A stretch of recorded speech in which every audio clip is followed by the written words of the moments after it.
guys, welcome to our YouTube channel home science. आज हम अपनी क्लास में पढ़ेंगे एनाटॉमी, ह्यूमन एनाटॉमी यानी कि मानव शरीर संरचना। ठीक है, ये मानव शरीर की संरचना किस किस से होती है, कैसे कैसे होती है, ये सब हम डिटेल में पढ़ेंगे। ठीक है, इससे पहले मैं आपको बोलना चाहूँगी कि क्लास स्टार्ट होने से पहले जैसे कि मैं हर क्लास में बोलती हूँ कि आप लोग अपनी बुक और नोटबुक और एक पेन साथ में लें, जिससे के साथ साथ नोट डाउन करते हैं, जिससे कि फ्यूचर में आपकी हेल्प हो सके। ठीक है, सेकेंड पॉइंट, अगर आपको वीडियो अच्छी लगती है तो प्लीज़ शेयर, कमेंट और लाइक ज़रूर कीजिए। और क्या आपको समझ आया, नहीं आया, जो नहीं आया वो आप पूछ सकते हैं। ठीक है, तो प्लीज़ वीडियो को लाइक, शेयर और कमेंट ज़रूर कीजिए, जिससे कि मैं और अच्छे से बनाने की कोशिश करूँ। थर्ड पॉइंट, अगर आप होम साइंस से ऑनलाइन कोचिंग करना चाहते हैं तो आप कर सकते हैं। आपको बहुत कम फीस पे ऑनलाइन कोचिंग कराई जाएगी, जिसमें आपको टेलीग्राम ऐप के थ्रू ऑब्जेक्टिव क्वेश्चंस कराए जाएंगे और लाइव क्लास होगी आपका, और डिटेल्स क्वेश्चंस भी आपको कराए जाएंगे। वो डिस्क्रिप्शन में लिंक दे दिया जाएगा, वहाँ से आप कनेक्ट हो सकते हैं। तो चलिए आज की क्लास स्टार्ट करते हैं। हम लोग पढ़ेंगे ह्यूमन एनाटॉमी यानी कि मानव शरीर संरचना, मानव शरीर संरचना के बारे में। ठीक है, ये मानव के शरीर की संरचना किस किस से होती है, कैसे होती है, ठीक है, इन सब के बारे में हम डिटेल से पढ़ेंगे। तो आज हम सबसे पहले पढ़ेंगे सेल के बारे में। इसके बारे में, सेल के बारे में।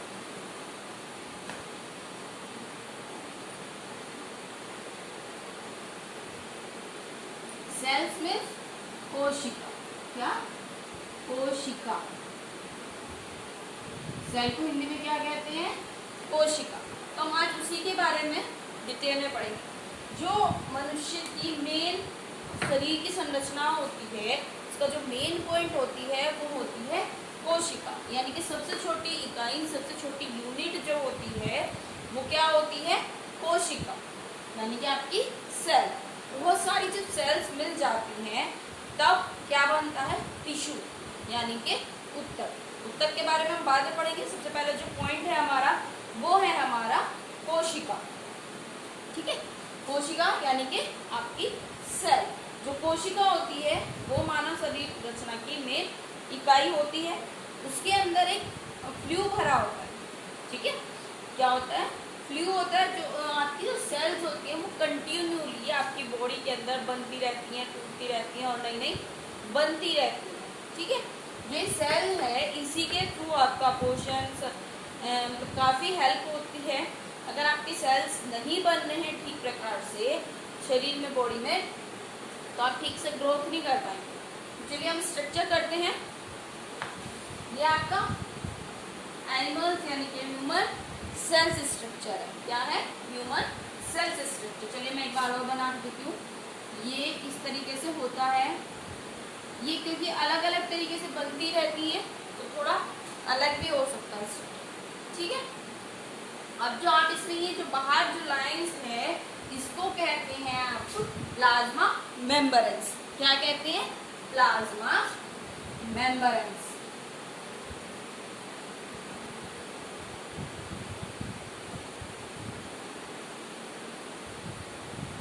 ठीक है, जो आउटर लाइन होती है सेल की वो क्या कहलाती है, प्लाज्मा मेम्ब्रेन्स। ठीक, अब इसके अंदर एक इस तरीके से सर्कल होता है। ठीक है, क्या होता है, सर्कल। जो ये मेन बड़ा सर्कल होता है इसको बोलते हैं हम न्यूक्लियर एनवलप। देखिए मैंने यहाँ पे बनाया हुआ है न्यूक्लियर एनवलप। ठीक है, अब जो इसके अंदर है ये चीज है, जो ये द्रव्य भरा, यहाँ पर एक लिक्विड भरा होता है, उसको बोलते हैं न्यूक्लियस। क्या बोलते हैं, न्यूक्लियस। अब इसके अंदर जो होता है न्यूक्लियोस। क्या होता है, न्यूक्लियोस। ध्यान रखिएगा, सबसे पहली जो होती है, जो सेल का बाहरी आवरण होता है उसको क्या बोलते हैं, प्लाज्मा मेम्ब्रेन्स। ठीक है, उसके बीच में यानी कि केंद्रक होता है, केंद्रक को क्या कहते हैं? न्यूक्लियस। क्या कहते हैं? न्यूक्लियस। और जो केंद्रक का आवरण होता है बाहर का, उसको कहते हैं न्यूक्लियर एनवलप। Nuclear envelope.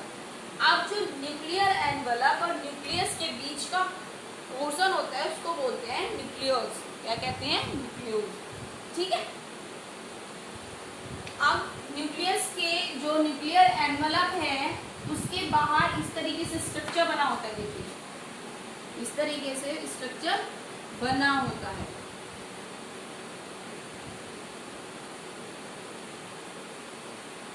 ठीक है।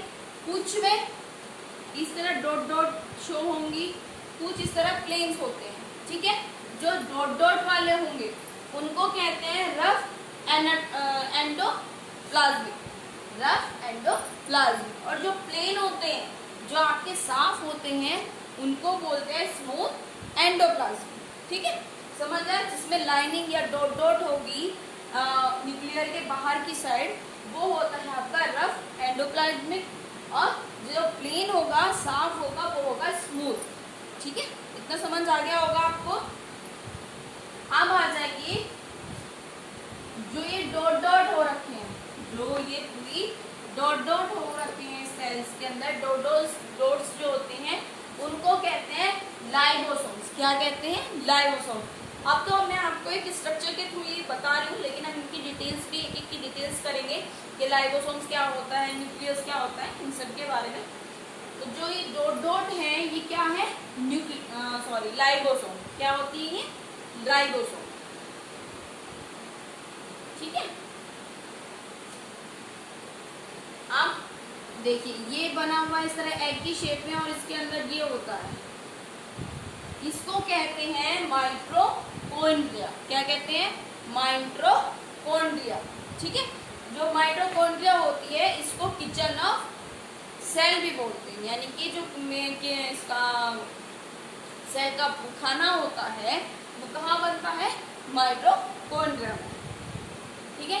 आई होप इतना आपको समझ आ गया होगा। स्ट्रक्चर, सेल का स्ट्रक्चर समझ आ गया होगा। अगर कोई प्रॉब्लम है आपको स्ट्रक्चर ऑफ सेल में, तो आप मुझसे दोबारा पूछ सकते हैं कमेंट के थ्रू।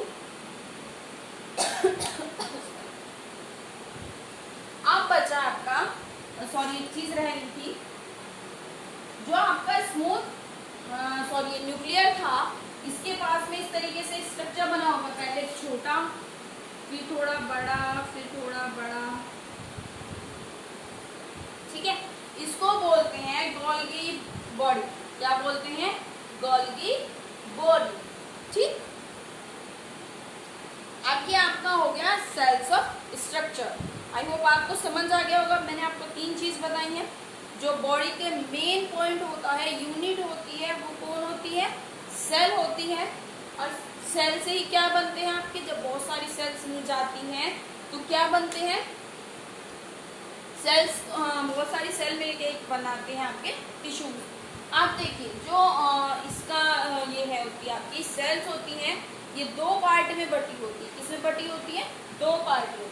एक होता है समसूत्री और दूसरा होता है अर्धसूत्री विभाजन। क्या होता है? समसूत्री विभाजन और अर्धसूत्री। इसको रब कर रही हूँ।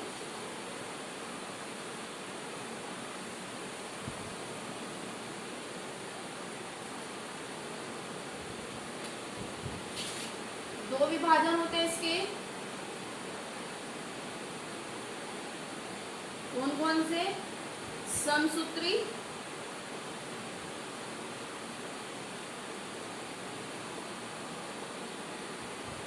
और आपका दूसरा होता है अर्धसूत्री।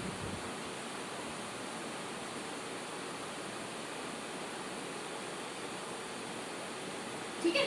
कितने विभाजन हो गए आपके? 2, समसूत्री और अर्धसूत्री। अब आ जाइए आप पहले समसूत्री पे। समसूत्री विभाजन का क्या काम होता है? समसूत्री विभाजन का काम होता है रिप्रोडक्टिव जो ऑर्गन्स होते हैं उनको छोड़ के बाकी जितना बॉडी का भी होते हैं उन सब में सेल्स में ये होता है समसूत्री विभाजन होता है। यानी कि जो सेल्स का बढ़ती हैं वो किसके थ्रू होती है, समसूत्री विभाजन की। किसको छोड़कर,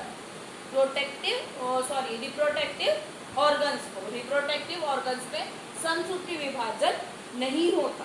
ठीक है, याद रखिएगा।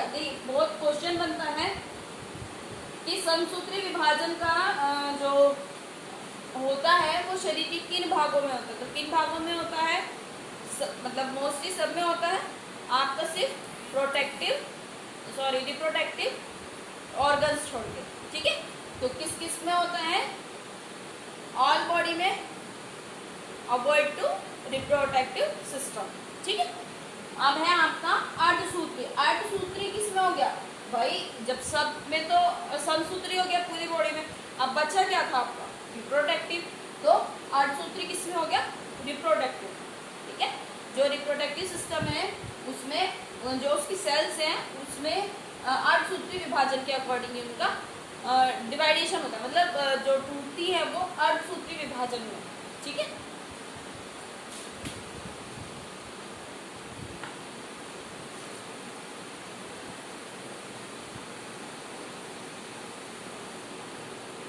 अब हम पढ़ेंगे कोशिका के कार्य, functions of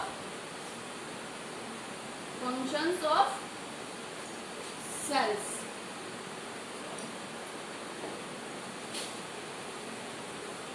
functions of cells.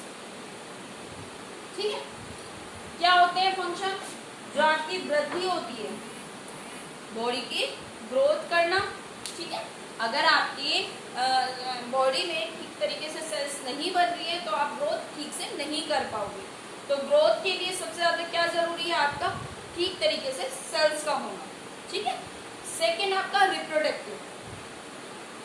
ठीक है, प्रजनन यानी कि रिप्रोडक्टिव सिस्टम आपका तभी ठीक प्रकार से कार्य कर पाएगा जब आपकी सेल्स ठीक तरीके से काम करें।